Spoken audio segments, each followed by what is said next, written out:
Welcome to 99 TV. నేను సాయి సుధా. నేను అఖిల. బులెటిన్లో డీటెయిల్స్ చూద్దాం. తనను విమర్శించిన పీకేను చంద్రబాబు పక్కన పెట్టుకున్నారని డిప్యూటీ సీఎం నారాయణస్వామి ఎద్దేవా చేశారు. చంద్రబాబు 14 ఏళ్ల పాలనలో ఎలాంటి అభివృద్ధి జరగలేదని నారాయణ గుర్తు చేశారు. బాబుకు ఎస్సీలంటే చిన్న చూపు చూసే నైజం మొదటి నుంచి ఉందని అన్నారు. కరోనా విజృంభిస్తున్న నేపథ్యంలో ప్రజలు భయపడాల్సిన అవసరం లేదన్నారు. రాష్ట్ర ప్రభుత్వం అన్ని విధాలా అప్రమత్తంగా ఉందని నారాయణ అన్నారు.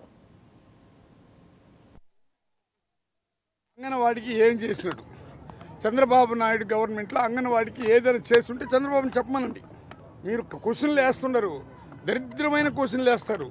చంద్రబాబు ఏమీ చేసిందిలా, ఎవరికి ఏం చేసిందిలా, అంగన్వాడికి ఏం చేసినారో ఒక్కతూరి అంగన్వాడి వాళ్ళని కృతజ్ఞతగా వాళ్ళని జ్ఞాపకం చేసుకోమనండి. అంగన్వాడి ఏ విధంగా ఉన్నది, జగన్మోహన్ రెడ్డి వచ్చినాక ఏ విధంగా అంగన్వాడిని దగ్గర చేసుకున్న తన బిడ్డల మాదిరిగా తన చెల్లెల మాదిరిగా దగ్గర చేసుకుని వాళ్ళకి ఎలాంటి ఇబ్బంది లేకుండా చేసే కార్యక్రమాలు చేస్తున్నాడు. ఈరోజు అంగన్వాడిని గురించి మాట్లాడతారు, నాడు నేడు అనేది దాని గురించి మాట్లాడతారు. నాడు నేడు ఆ రోజు స్కూల్ ఎట్టునింది, ఈరోజు స్కూల్ ఏ విధంగా పరిస్థితి వచ్చింది, అదేవిధంగా హెల్త్ ఆ రోజు ఏ విధంగా ఉంది, నాడు ఈరోజు నాడు ఏ విధంగా వస్తున్నది, ఏ స్కీమ్ తీసుకున్న జగన్మోహన్ రెడ్డి ఒక చరిత్ర నిర్మిస్తున్నాడు. అన్ని దేశాలు కూడా అన్ని రాష్ట్రాలు కూడా మన స్కీములను అప్రిషియేట్ చేస్తుంటే ఈ చంద్రబాబు నాయుడు అనే వ్యక్తి ఇంకా దుర్మార్గులైన పేపర్లు రాసే మహానుభావులు వాళ్ళకి అధిక జంతువులకైనా ప్రేమ ఉంది, కానీ ఈ రామోజీరావుకి మన రాధాకృష్ణకి టీవీ5కి చంద్రబాబుకి పవన్ కళ్యాణ్కి ఆ ప్రేమే లేదు. ఆ ఓటు కోసం మహానుభావుడు నేను వచ్చేసినాను గెలుస్తానని ఈరోజు ఎవరో ఒక అతని పేరేం పేరు ఆయన వస్తే అది రాష్ట్రం అంతా గెలిచిపోతుందంట.